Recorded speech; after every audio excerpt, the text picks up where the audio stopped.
Bienvenidos a Entrevistas Ágora, programa de la Universidad Surcolombiana en Zoom, Canal Universitario Nacional.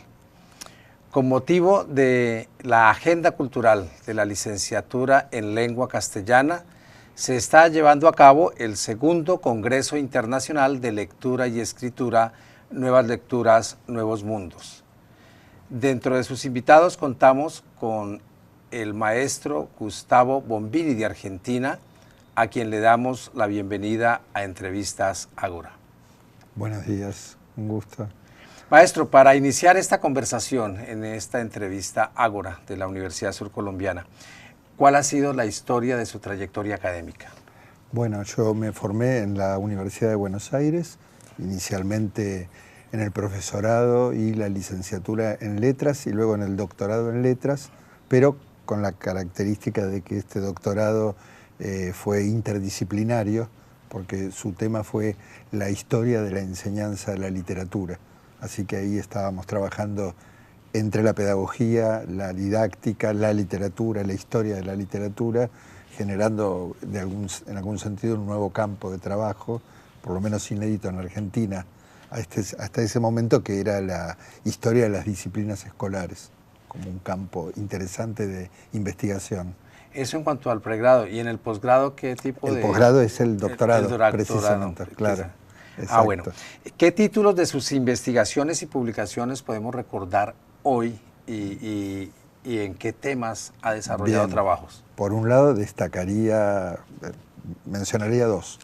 Destacaría precisamente el libro a que dio lugar esta tesis de doctorado, que se llama Los arrabales de la literatura, la historia de la enseñanza literaria en la escuela secundaria desde 1880, bueno, donde ahí hay una reconstrucción interesante tanto de la historia del currículum y de los libros de texto en el campo de la literatura en secundaria, sino además también hay una historia que intenta reconstruir algo del orden de las prácticas, incluso de prácticas tan alejadas en el tiempo como pueden ser de principios del siglo XX.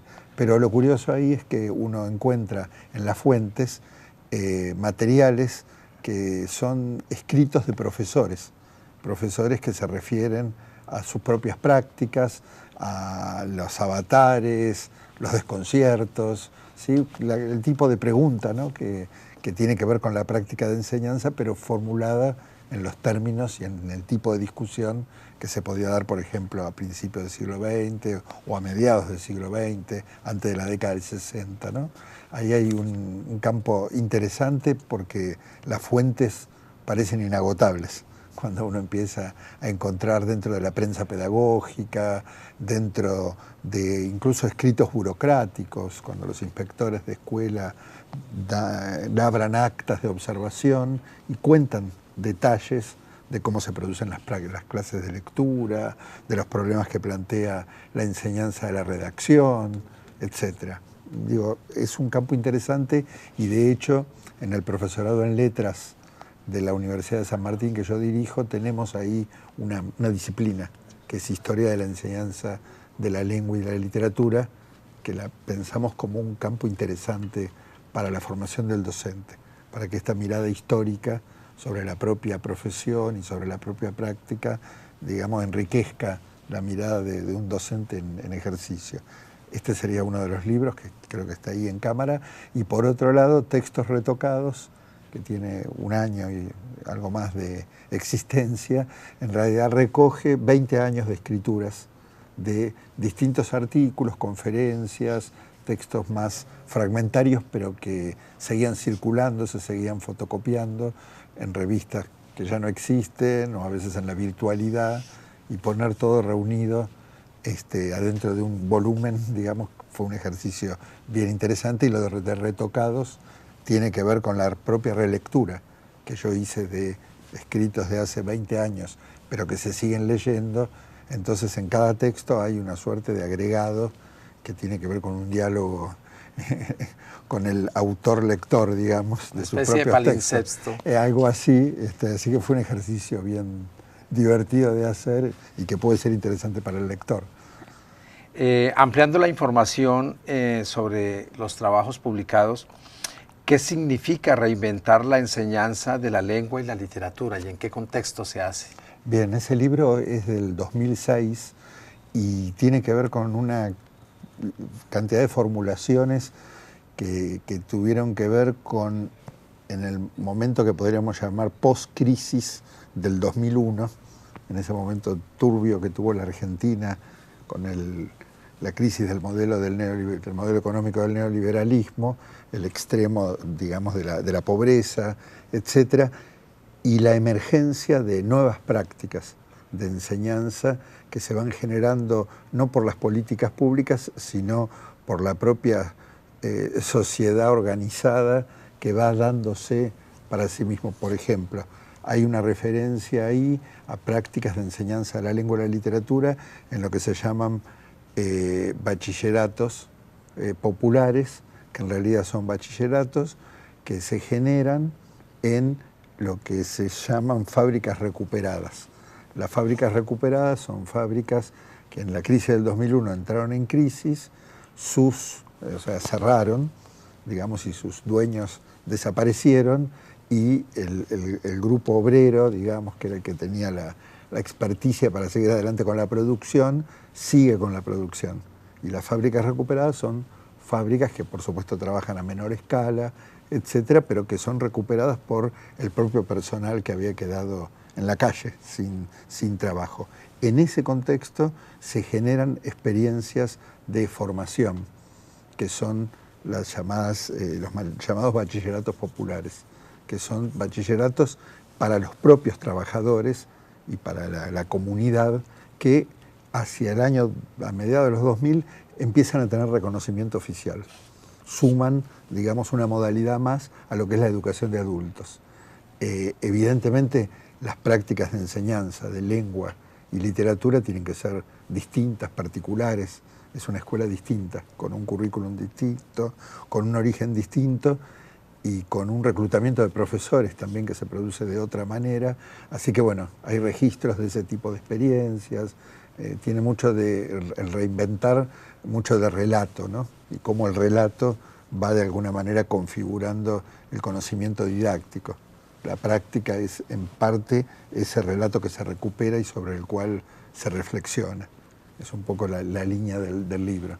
Gustavo, a la investigación y particularmente a la investigación en el campo de la educación y la cultura se le demanda mucho ciertos resultados.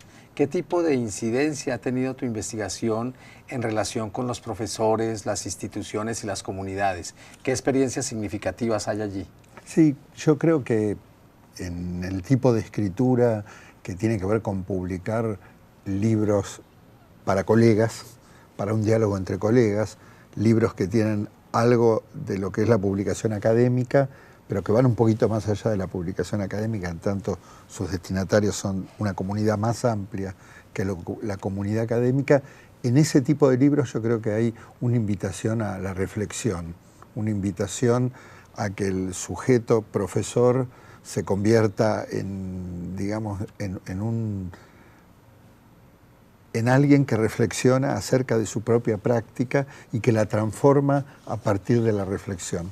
Algo muy distinto a cierta mirada que pesa, digamos, de expectativa social sobre la didáctica, de que la didáctica fuera una didáctica instrumental, una didáctica técnica, que nos va a decir cómo enseñar y nos va a salvar de todos los problemas que tenemos. Acá no nos salvamos con ninguna receta, sino que nos salvamos con un posicionamiento activo, crítico, creativo del profesor.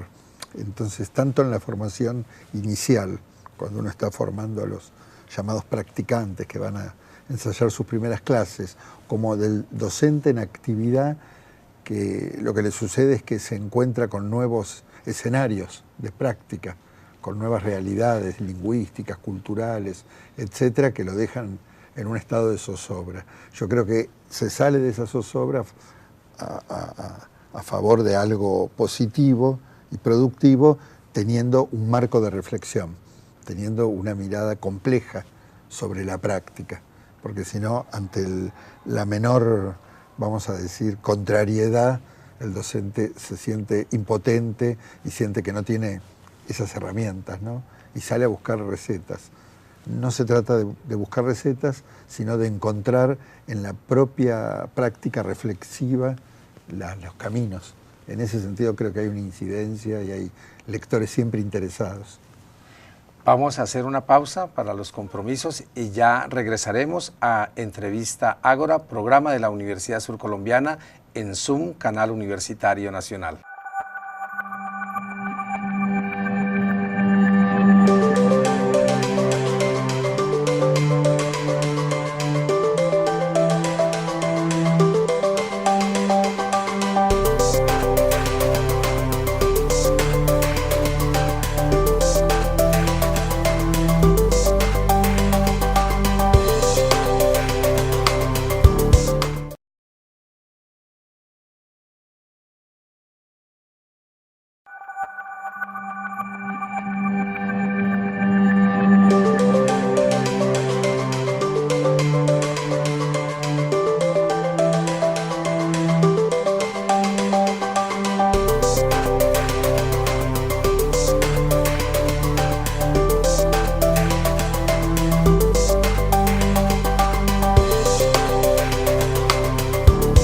Continuamos en Entrevista Ágora, programa de la Universidad Surcolombiana en Zoom, Canal Universitario Nacional. Contamos con la grata presencia del maestro Gustavo Bombini de Argentina en el Congreso Internacional de Lectura y Escritura, Nuevas Lecturas, Nuevos Mundos, que se está realizando y orientado por la licenciatura en Literatura y Lengua Castellana de la Universidad Surcolombiana. Gustavo, ¿cuáles son los elementos importantes a tener en cuenta para una mirada transversal entre el lenguaje y la escuela? Bien, creo que ese es un tema interesante que viene siendo abordado desde distintas perspectivas. Una de ellas tiene que ver con las líneas que hablan de la lectura y la escritura a través del currículum. Por ejemplo, la idea de pensar que en cada disciplina escolar se juega el lenguaje y que en el lenguaje se juega, digamos, el destino de los aprendizajes de alguna manera. Yo creo que ahí hay una cuestión bien interesante que la voy a relacionar posiblemente con la cuestión que tiene que ver con las políticas del libro, ¿no? Y la relación que establecemos con el conocimiento en relación con, a ver, un libro o muchos libros, una fuente o muchas fuentes, ¿sí? Esas prácticas que a veces en la escuela y aún en la escuela primaria se llaman de investigación, cuando los niños van a la biblioteca en busca de un material que va más allá del libro de texto único, sino de diversas fuentes. Sabemos que esas fuentes además ahora incluyen internet, etcétera. Pero, digo, ahí hay un desafío respecto de las prácticas de lectura y escritura sobre el que todavía ni la investigación didáctica ni la propia práctica docente han investigado y han visto la relevancia de esos modos de leer que tendrían que ver con leer textos cruzados, con leer cotejando, con darle una gran significación a la lectura de las imágenes y cómo históricamente la lectura de las imágenes ha tenido un lugar central, ¿no? Yo decía, ¿cómo podríamos conocer el aparato digestivo, por ejemplo, del cuerpo humano, si no fuera a través de una imagen? Digo, si yo quisiera pasar esa imagen a una descripción textual, sería tremendamente intrincada, el texto tan intrincado como es el aparato digestivo, por ejemplo. Digo, en esta pelea que tiene la escuela histórica con la lectura de imágenes, en realidad tenemos que asumir que la lectura de imágenes siempre estuvo, que la lámina escolar siempre estuvo y que en todo caso la presencia de las nuevas tecnologías en relación con la fuerte presencia y consumo de imágenes y la relación o el anclaje con los textos es en realidad un desafío nuevo, un desafío de enseñanza y no una lucha entre lenguajes, sino más bien algo así como una interfase a pensar. La literatura infantil, por ejemplo, es otro campo que nos viene ofreciendo modelos de lectura diferentes, ¿no? La lectura del llamado libro álbum, que articula imagen y texto de una manera muy particular, porque los dos lenguajes están en una relación de solidaridad, digamos, de complementariedad en la construcción de significación y no como mera ilustración.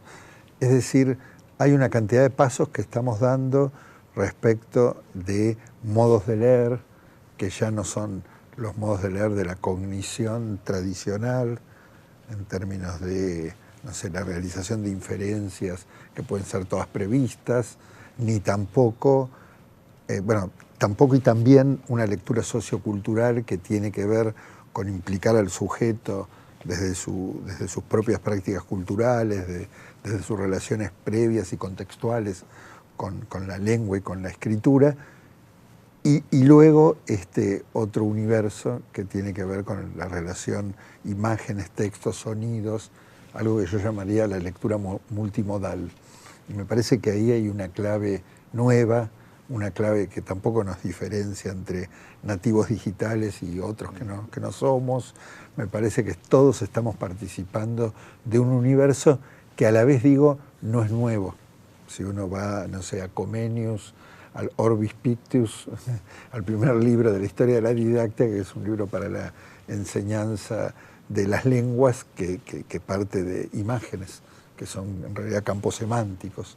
Así que ahí hay un desafío bien interesante y esa transversalidad, digo, afecta a todas las disciplinas. Por eso di el ejemplo del aparato digestivo, podría dar ejemplos vinculados con las ciencias sociales, la enseñanza de la historia, la geografía, que toda su vida produjo los mapas. Digo, ahí me parece que todos tenemos que ponernos en una sintonía del diálogo entre lenguajes y de la lectura multimodal como desafío, imaginando correlaciones entre lectura y escritura en el sentido tradicional con otros modos de leer que suponen los otros modos, los otros códigos, como decíamos en otra época. Con la preponderancia de las tecnologías, por ejemplo, para comunicarnos y encontrarnos a través de las redes también, ¿qué concepto le merece que un programa de literatura y lengua castellana propicie un congreso, es decir, un encuentro directo entre los actores de las investigaciones y de las propuestas? El encuentro cara a cara. Cara a cara, face to face es fundamental. A la vez, claro, seguramente podemos aprovechar al máximo las tecnologías. Nosotros hacemos, por ejemplo, en la Cátedra de Didáctica de la Lengua y la Literatura de la Universidad de Buenos Aires, un trabajo de unas clases que son presenciales, que son las clases clásicas, digamos, pero tenemos un aula virtual. Entonces, bueno, venimos planteando hace un tiempo cuál es el mejor aprovechamiento y el más creativo, digamos, de esa aula virtual, que al principio solamente sirve para colgar bibliografía, mandar avisos, poner algún videíto con una entrevista, etc. O los programas de enseñanza de la Ciudad de Buenos Aires, lo que fuera. Pasamos de esa primera etapa más informativa y de repositorio, digamos, de bibliografía, a pensar que el espacio de lo digital era un espacio de producción de escrituras, de producción, intercambio y lectura de escrituras que se llevaban adelante en los procesos de práctica, inventando géneros incluso que tenían que ver con digamos, el registro de prácticas y también la conversación entre pares, ¿no? Que unos chicos leyeran los textos de otros chicos que estaban atravesando el mismo proceso. Y este tipo de formas de intercambio de lo que se escribe no es habitual. En general siempre las relaciones con la escritura son bilaterales. El alumno le entrega al profesor, el profesor lee y hace una devolución singularizada, digamos. Y nosotros, desde la virtualidad, hemos planteado que no hay bilateralidad posible, que todo es multilateral y todo es lectura y escritura compartida, ¿sí? A ver, pero esto después tiene efecto en la clase presencial, va y viene, digamos. No es que decidimos virtualizar completamente, sino que virtualizamos algunos aspectos de la práctica y los ponemos en contacto con la clase presencial. Creo que ahí hay una productividad para seguir pensando. Gustavo, hay una feliz coincidencia de saber que tú vienes de UBA pública, Universidad Nacional de San Martín pública, y te encuentras en la Universidad Surcolombiana, una universidad pública que coincide con tu pensamiento, hacer de la lectura una política pública. ¿Qué significa eso? Bien, la universidad como universidad pública construye políticas, aunque a veces está muy replegada sobre sí misma y se olvida de que tiene una relación y un compromiso con la sociedad y con la comunidad. Y luego mi experiencia profesional también tiene que ver con el campo de la política pública. Yo entre 2003 y 2007 fui coordinador del Plan Nacional de Lectura del Ministerio de Educación Nacional de Argentina, en un momento bien interesante que fue el del surgimiento de planes de lectura en todos los países de la región. Y en ese sentido disfrutamos de un momento muy potente a comienzos de los 2000 de intercambios entre los países. Algunos de esos intercambios se hacían aquí en Colombia en la sede del CERLALC, que era un organismo internacional que nos nuclea en relación con estos problemas. Con lo cual yo no he visto divorciado, digamos, lo que es la producción de conocimiento académico con el vínculo que tiene esa producción de conocimiento con la política pública, con la gestión y con la práctica docente en particular. ¿De qué se ocupará en este Congreso de Lectura y Escritura, Nuevas Lecturas, Nuevos Mundos, organizado por la Licenciatura en Literatura y Lengua Castellana de la Universidad Surcolombiana? Bueno, ahí hay una conferencia que está vinculada directamente con estos temas, de volver a pensar la cuestión de, digamos, de cultura escrita, ¿sí? Y dentro de ese pensamiento acerca de cultura escrita, la cuestión de oralidad, que nos parece un tema importante que ha quedado de algún modo postergado, y luego un taller con el que voy a trabajar con algún grupo vinculado con la selección de textos y la enseñanza. Bueno, Gustavo, le agradecemos su presencia en Colombia, en la Universidad Surcolombiana y en el Congreso Internacional de Lectura y Escritura que organiza la Licenciatura en Literatura y Lengua Castellana. Finaliza así Entrevista Ágora, programa de la Universidad Surcolombiana en Zoom, Canal Universitario Nacional.